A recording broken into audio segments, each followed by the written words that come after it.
Hi.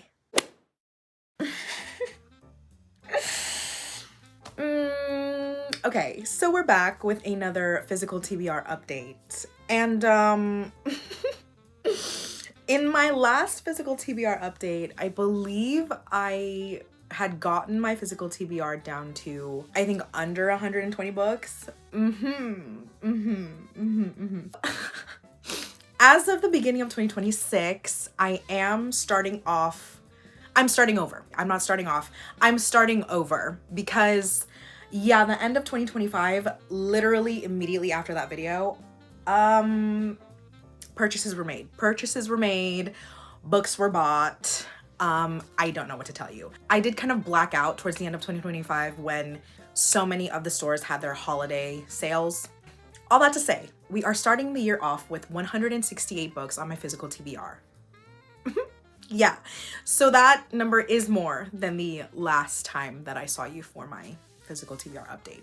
Anyway, I was watching a video by Kelly Gooch, and I will link it below. It was a video, I forget what it's titled, but essentially it's about how decluttering is actually negatively impacting you rather than actually helping you. Because in her explanation, decluttering is just keeping the cycle going. You declutter whatever you are collecting, you have empty space, and then you collect things again to take up that space again. Then you get overwhelmed with how much stuff you have, and then you declutter again, and the cycle just goes on and on and on. So I did one huge big unhaul at the beginning of the year, and that's it. That's the only unhaul I will do for books that I haven't read yet on my physical TBR. The number that my physical TBR is at is staying where it's at because I'm not buying any more books unless I have already read them, and I'm not unhauling books unless I've already read them, because I have noticed that I definitely do tend to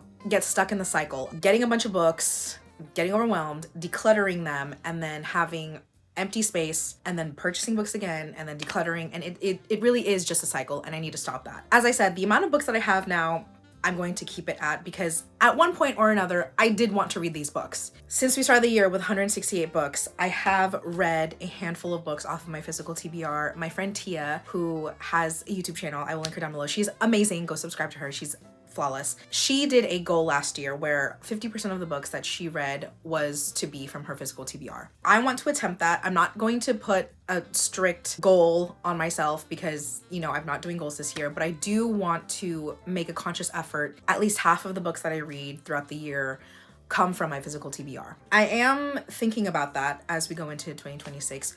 Also, since the last physical TBR update that I made, obviously I've bought more books. I am not going to go through every single book on my physical TBR again because I don't have it in me to do that. But just know, since the last time I saw you, I did buy books. What we're here to do today is what I did in my last physical TBR update. I'm going to go through all the books that I read off my physical TBR and let you know if I'm keeping them, unhauling them. For once, I don't have a haul to give you guys because I have not bought any books since my last huge unhaul, unless they were books I had already read.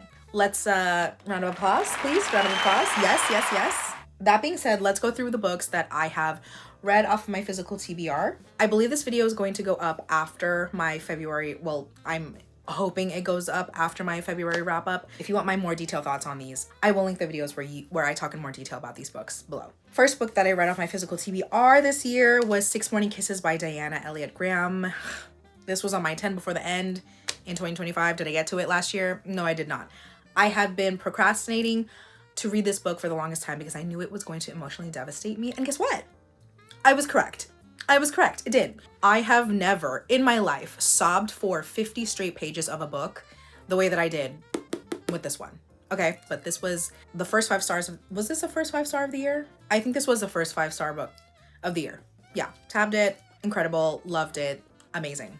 The next book I read off my physical TBR was Discontent by Beatriz Serrano. This is translated from Spanish. Incredible book about a woman who is just trying to keep her head above water in the corporate world, and things spiral from there. This was an unexpected surprise for me this year. I was not at all thinking that I would love this as much as I did. I rated this 4.5 stars. I still think about it to this day. Honestly, I'm not gonna lie to you. I did buy this book for the cover, mainly for the cover. Obviously, I love the book, but this was a cover bait purchase for sure. Luckily, the contents was just as good as the cover. So really love this book. That's Discontent. All right, the next book that I read off my physical TBR, I actually listened to the audiobook of this.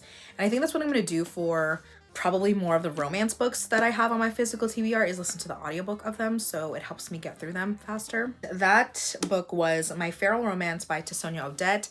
This is a historical cozy romantasy that takes place in the Regency era. There's magic, there's fae. It's really sweet. I love this a lot more than the first book, which was A Rivalry of Hearts, I believe. Super cozy. I do think that this book and this series, the books are way too long than what it needs to be. I think if the author shaved off maybe a couple hundred pages, it'd be solid. Still a really good time. I rated it 3.5 stars. That is My Feral Romance. Next, I read Real by Kennedy Ryan. Oh my God. First of all, I don't like this cover. I also didn't really like the original cover either, so I don't know what's going on with that. But don't let the cover fool you. The contents of this book, chef's fucking kiss. Kennedy Ryan knows how to write a goddamn romance. She puts angst, she puts emotion, she puts so much heart and love and richness in her characters, in her world. This book is about a Broadway actress who gets her big break when a world famous director ends up casting her as the lead in his new biopic, and it's a romance between her and the director. A bit forbidden because of that dynamic. There is chronic illness rep. The movie that he's directing and she's the lead actress in plays a part in the story. You see glimpses of the script in this.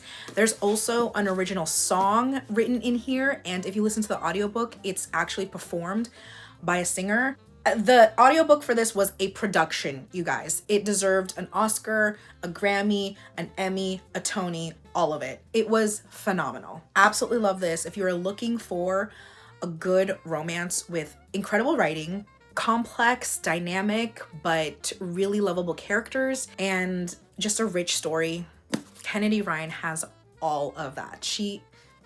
Get into her books, you guys. Get into her books. Get into her books. Kennedy Ryan is that girl. She's that girl. So yeah, I love this.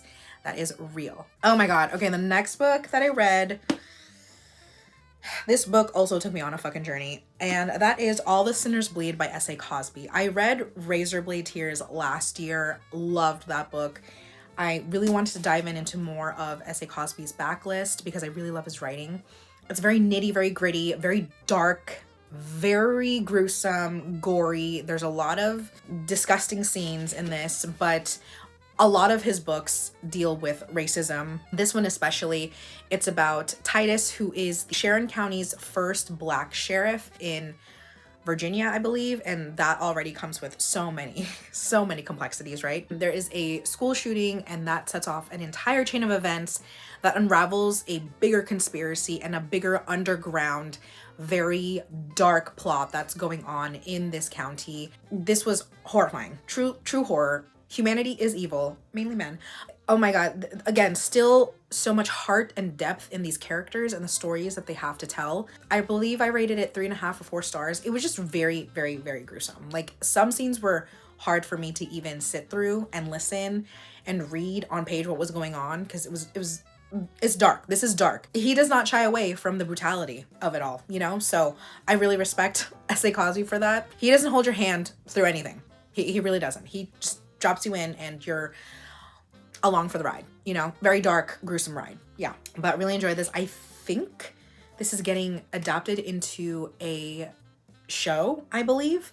So I'm really interested in watching the show and how this is adapted, because this is, like I said, this is dark. This is a lot of gore, a lot of body horror scenes. So I'm interested to see how this gets adapted, but this was really good. I really love his writing, and I can't wait to get more. I can't wait to get to more of his backlist. All right, the next book that I read off my physical TBR is Sunburn by Chloe Michelle Howarth. I have been dying to get to this book for the longest time, since last year actually, but it didn't come out in the States until I think like late last year. This and also the UK cover both suck. Like, I don't like the legs. What's going on here? Anyway, This book is so incredible. I was blown away by the writing in this book because this author captures those very tense, angsty, angry teenage years when you're in high school and you feel like everything is life or death, and you feel like you know everything, but you're also trying to figure out who you are.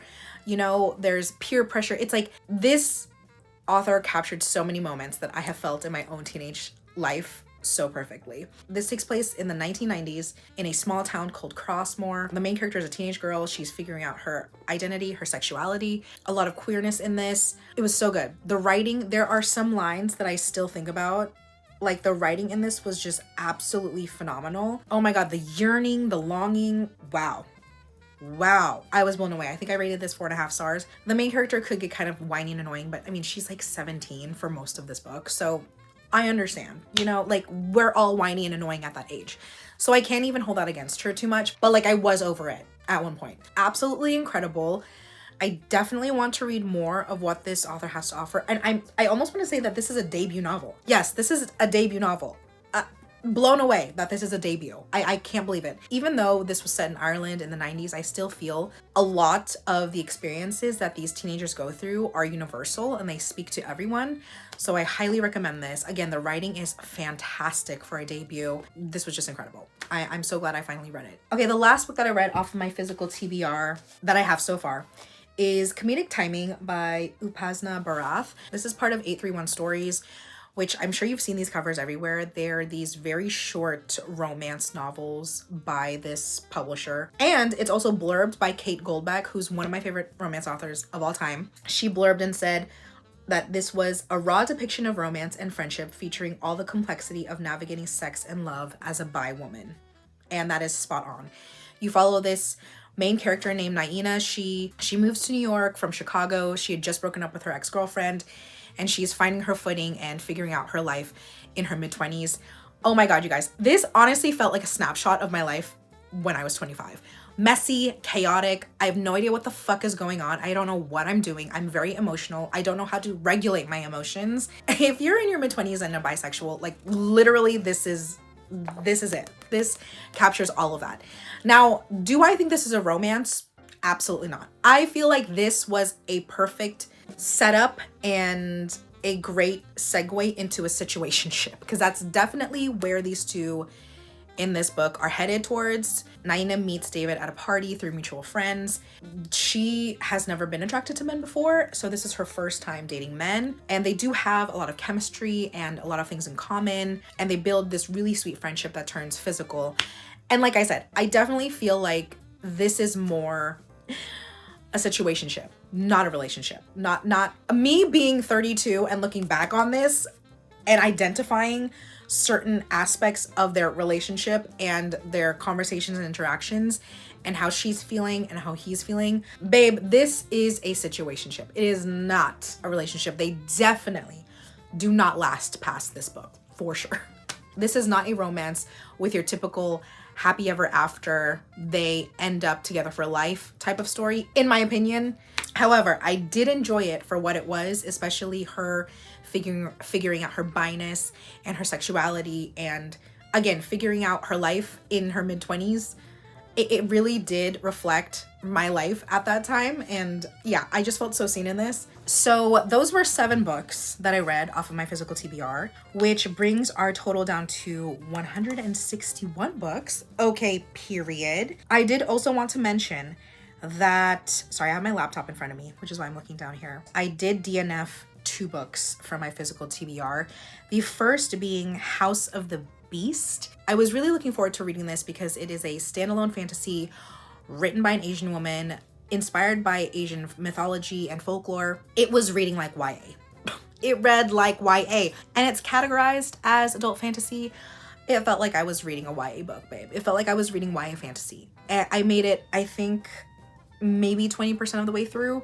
Oh no, I made it 8% in, and then I DNF'd it. Yeah, it's just giving YA, and I was not gripped or interested in neither the character or the plot, so DNF that, got rid of that. And then unfortunately, I also DNF'd Aisha by Soraya Bouzawi. I actually got an arc of this, a physical arc of this, from a romance book event that I went to with my friend back in December, and they were giving away arcs if you purchased something, and I picked this one. I was really interested in this because it is an adult fantasy. I believe it's a standalone as well. It follows Aisha, who is a mythological figure in Moroccan folklore. I DNF'd this 22% in because very similar to House of the Beast, again, it was giving YA. The main character, Aisha, very headstrong character.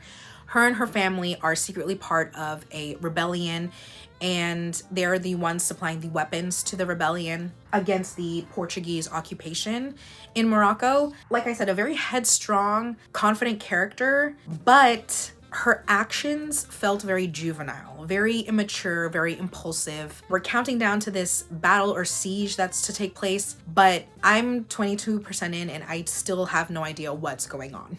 Nothing preparing for that siege has happened at all, hardly any action, and it just feels like as we're counting down to the siege, there's a bit of a lack of urgency from the characters.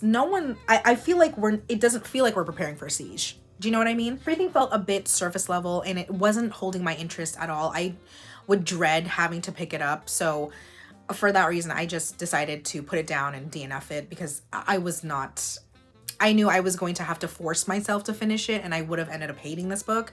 So I just DNF'd it. That's 2 more books off of my physical TBR that I can take off because I DNF'd them and I unhauled them already. But at least I did read them and I did give them a try. You know, I tried my best. That puts my total now down to 159 books, which yay, we're under 160. That is still more than the last time that I did a physical TBR update, but I am excited to be making progress.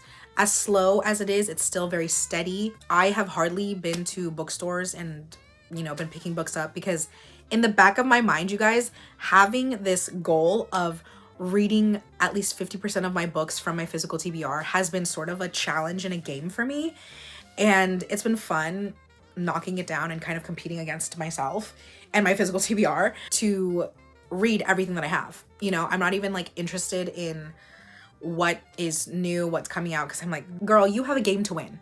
You have a game to win.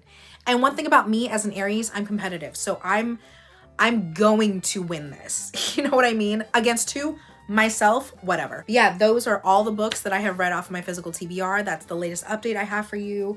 I'm down to 159 from 168 at the beginning of 2026. That's all I have for you guys today. Thank you guys so much for watching. I hope you enjoyed this video and I'll see you in the next one. Bye.